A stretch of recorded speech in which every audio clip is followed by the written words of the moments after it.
Oil was first discovered in 1967 by Texaco, and since then has really dominated the urbanization of the whole region.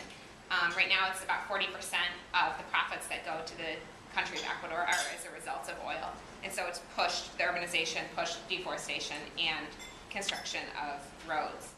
Because all of this urbanization happened so quickly, a lot of the urban planning has occurred sort of retroactively. So people have come in and made these frontier settlements, and then afterwards municipalities have said, we need to put this on the map, we need to name these roads, split up these plots.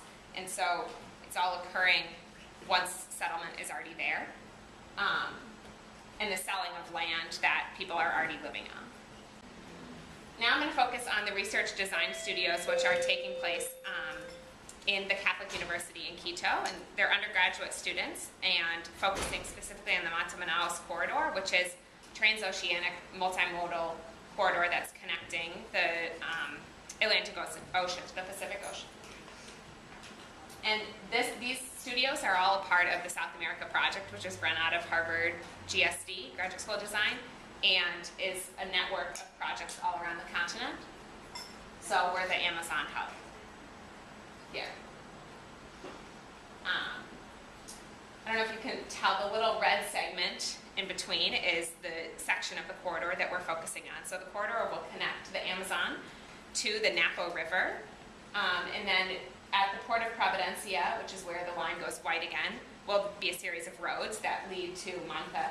And as you can see in this diagram, it cuts the shipping time about almost in half, is going around through Panama. And the main sort of incentives behind this have to do with Brazil shipping to China and shipping to East Asia.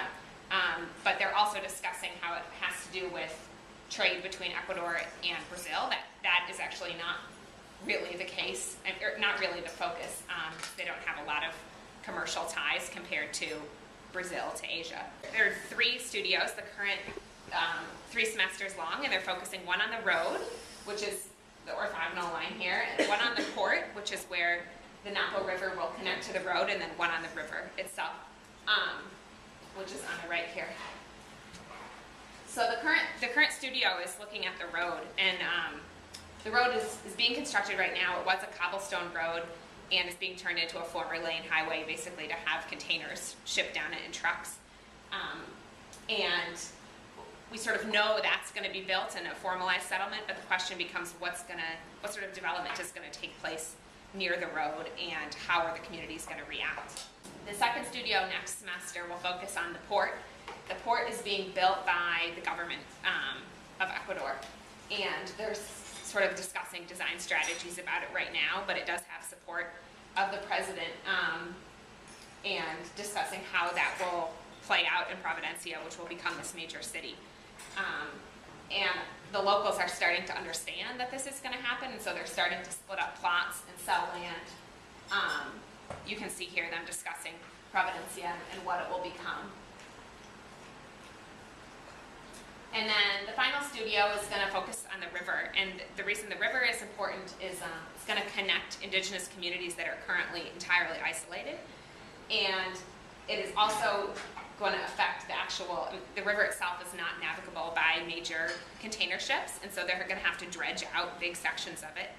And one of the reasons this raises a lot of questions is these rivers, the path of them changes a lot because of the landscape and because of the soil, and so this is going to be a really dynamic design issue.